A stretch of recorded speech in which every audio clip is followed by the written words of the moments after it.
Friends welcome back to my channel. میں ہوں ساجدہ نفیس اور آپ دیکھ رہے ہیں گاڈ از گریٹ چینل۔ خداوند کے زندہ جلالی اور بابرکت نام میں آپ کو میرا دلی سلام۔ میرا ایمان ہے کہ خداوند کے فضل و کرم سے آپ خیریت سے ہوں گے۔ آج کی ویڈیو میں ہم سیکھیں گے یسوع المسیح نے کب اپنی زندگی کا اعلانیہ آغاز کیا۔ ویڈیو کے اینڈ تک ضرور دیکھیے گا، اور اگر آپ کو میری ویڈیو اچھی لگے تو لائک اور سبسکرائب ضرور کیجیے گا، تاکہ آپ کو میری نیکسٹ آنے والی ویڈیو سب سے پہلے مل سکے اور آپ اپنے ایمان کو خداوند پر اور زیادہ مضبوط اور پختہ کر سکے۔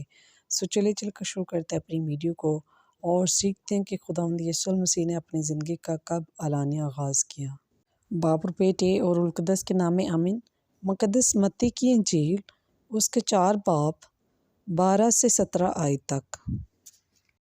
جب یسوع نے سنا کہ یوحنا گرفتار ہوا تو جلیل کو گیا اور ناصرت کو چھوڑ کر کفرنہوم میں جا بسا، جو جھیل کے کنارے زبلون اور نفتالی کی سرحدوں میں ہے، تاکہ جو اشعیاء نبی کی معرفت کہا گیا تھا وہ پورا ہو کہ زبلون کی سرزمین اور نفتالی کی سرزمین، جھیل کی راہ اردن کے پار، غیر قوموں کا جلیل، جو لوگ اندھیرے میں بیٹھے تھے انہوں نے بڑی روشنی دیکھی، اور جو موت کے ملک اور سائے میں بیٹھے تھے ان پر روشنی چمکی۔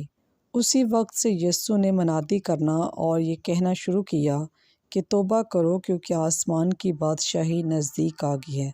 بس پاک کلام کے پڑھے اور سنے جانے پر خداوند کی خاص برکت ہو۔ خداوند کا شکر ہو۔